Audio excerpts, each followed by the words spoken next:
Gram सभा जिगिनिया शाहपुर मटरामगिरी से, gram सभा जिगिनिया शाहपुर मटरामगिरी से आपका बेटा, आपका चहेता सलील गिरी भैया पद के सुयोग संघर्षशील एवं कर्मठ प्रत्याशी सलील गिरी को अपना बहुमूल्य वोट देकर भारी से भारी मतों से विजयी बनाएं। सलील भैया के विजयी बनाई बहो, मुड़े में गमछा बांध के। सलील भैया के विजयी बनाई बहो, मुड़े में गमछा बांध के। जीत के जलवा अब की दिखाई बहो, मुड़े में गमछा बांध के।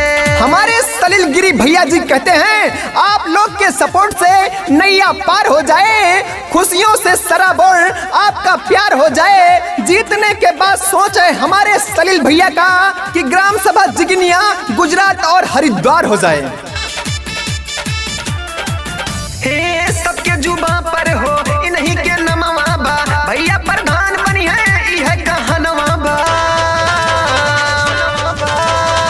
सबके जुबा पर हो इन्हीं के नमवा बा, भैया प्रधान बनी है यह कहनवा बा।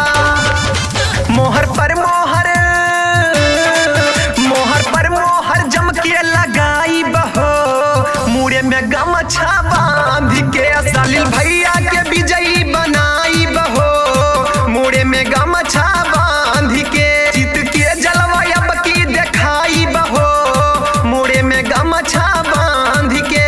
हमारे सलील भैया जी कहते हैं कि वादा नहीं विकास करेंगे, झूठे वादे नहीं करेंगे। जी हाँ, आने वाले प्रधानी चुनाव में भैया सलील गिरी जी को अपना अमूल्य बहुमूल्य वोट देकर भारी से भारी मतों से विजयी बनाएं और अपने ग्राम सभा जिगिनिया को आगे बढ़ाएं। गली मोहल्ला में भैया के चर्चा बा, सबके समर्थन बा, खर्चा बा। गली मोहल्ला में भैया के चर्चा बा, सबके समर्थन बा, खर्चा बा। ओटा दोनों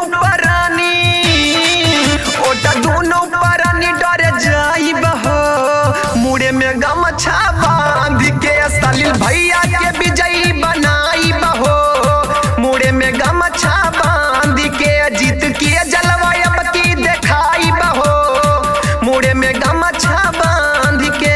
अपनी तिजोरी तो हर कोई भरता है, अपनी तिजोरी तो हर कोई भरता है। ऐसा नेता चुनो जो गांव के लिए कुछ करता है, ये कहना हमारे सलील भैया का है।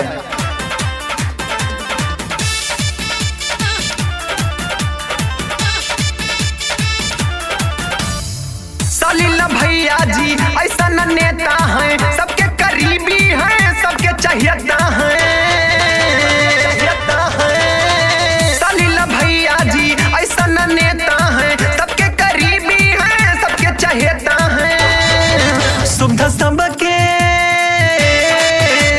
सबके मिली जवन पाई बहो, मुड़े में गमछा बांध के। सलील भैया के विजयी